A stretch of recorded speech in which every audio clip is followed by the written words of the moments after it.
Scaling frontier AI models by 2030 requires massive computational hardware, but the primary bottleneck restricting that growth is not the availability of silicon or advanced processors. It is the hard physical limit of the United States power grid. Modern AI training requires gigawatt-scale data centers. These facilities draw immense, continuous current to power dense clusters of hardware and the heavy cooling systems required to keep those servers operating without failing.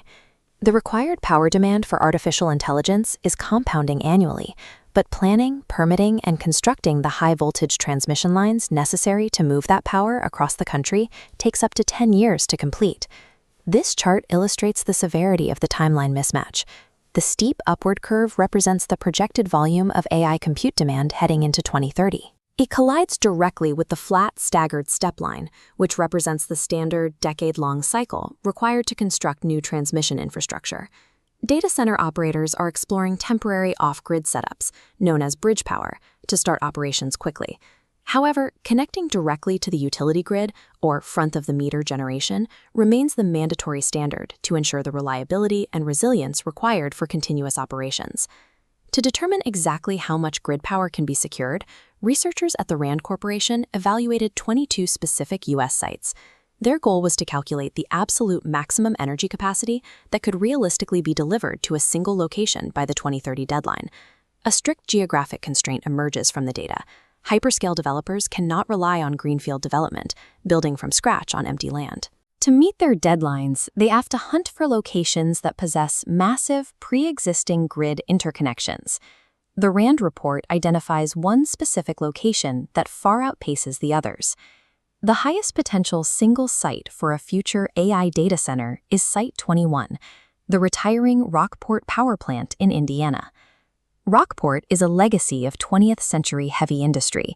It is a massive coal-fired generation facility, complete with high-volume cooling infrastructure and heavy industrial zoning.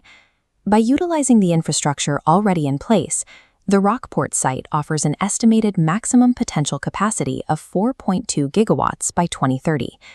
Typical greenfield sites require years of approvals and construction to assemble even a few hundred megawatts.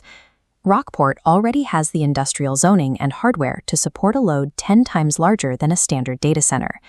The exact reason Rockport provides 4.2 gigawatts of capacity is its placement on the grid. It sits directly on an established 500 kilovolt high-voltage transmission network. These massive high-voltage networks are the heavy arteries of the national grid. Because the transmission towers, wire, and right-of-way clearances are already physically established and operational, developers do not have to wait a decade for construction. The data centers required to train next-generation AI models need the heaviest electrical infrastructure available. Consequently, the most valuable real estate in the modern tech economy now consists of decommissioned 20th-century coal plants. Evaluating a massive power site is a nonlinear optimization problem. Developers use multi-criterion frameworks, like the 5-category model developed by RAND, to weigh the competing variables of a given location. The RAND framework evaluates 5 categories: energy supply, energy system, supporting inputs, environmental considerations, and governance. Energy system measures local grid infrastructure already present, tracking available power generation and transmission lines. It weighs physical enablers against bureaucratic barriers. The primary grid bottleneck lies in the substations. When a facility demands loads exceeding 150 megawatts, it requires a dedicated substation. Engineering, permitting, and building that localized infrastructure triggers a multi-year administrative and supply chain delay. These substations require highly specialized equipment, like immense industrial transformers, to safely step down 500 kilovolt power into a format data center servers can use. Sites like Rockport bypass this delay entirely. Their massive substations and interconnection rights were legally permitted and physically built decades ago to handle the outgoing power of a coal plant.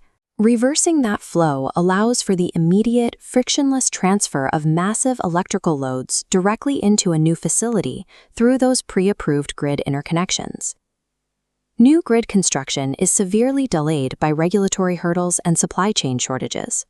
Securing existing front-of-the-meter infrastructure is the only viable method to power a gigawatt facility by 2030. When an existing grid connection provides high capacity but falls short of a strict gigawatt target, developers pivot to the framework's energy supply category to close the gap. To supplement the grid, developers deploy behind-the-meter, or BTM, generation. These are local, on-site power plants built on the data center's property, completely independent of the broader utility network. While wind and solar can contribute, renewable BTM generation is insufficient for frontier AI training. It requires thousands of acres of unshaded, cleared land, and the power delivery is too intermittent to sustain an uninterrupted baseload training run.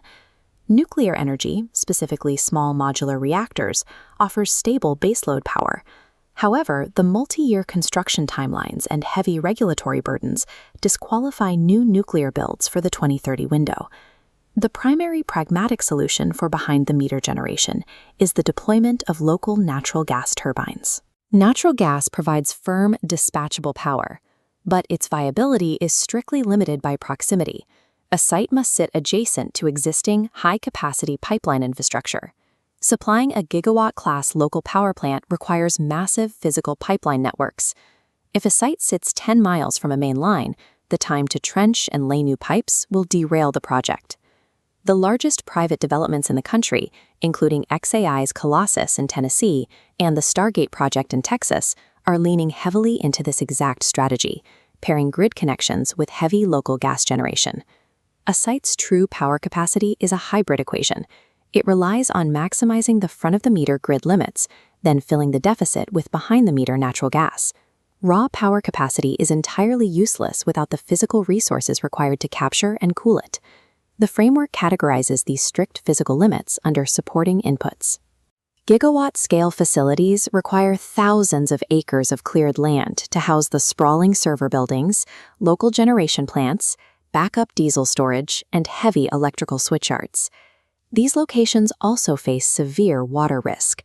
Because these massive facilities generate immense heat, they rely on heavy evaporative cooling systems, which require millions of gallons of water and immense sustainable local water rights. The RAND framework also flags environmental considerations. A prime grid location can be severely handicapped if it sits inside an EPA air quality non-attainment zone. Siting inside a non-attainment zone legally restricts the emissions a site can produce.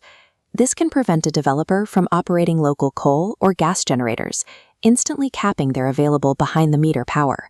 Finally, the governance and community category tracks human friction. An ideal site can be delayed by intense community opposition, stringent state utility regulations, or prolonged environmental litigation. This radar chart maps the multi-criterion trade-off.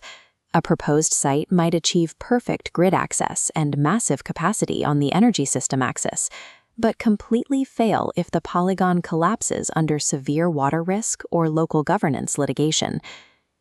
Hyperscale siting is an exercise in ruthless compromise. No single location possesses perfect conditions across all 5 categories. The retiring plant premium remains the ultimate geographic advantage in the AI infrastructure race. It is the only reliable method to secure high-capacity power without waiting a decade for new transmission lines. Rockport leads retiring sites by a wide margin with 4.2 gigawatts, far surpassing legacy plants like Cumberland and Wansley. Mapping these massive loads onto the U.S. grid reveals intensely concentrated demand. Operators must now plan their networks around these localized pressure points. Decision-makers and regulators face a direct policy mandate. State and federal funds must target investments specifically into upgrading these aging transmission and distribution networks to prevent regional shortfalls. Leaving grid expansion solely to local utilities poses a risk. Federal government oversight is required to align the physical build-out of energy infrastructure with the necessities of national technological security.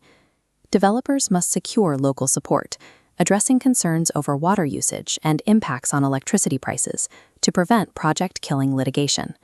A gigawatt data center draws more continuous electricity than a moderately sized city.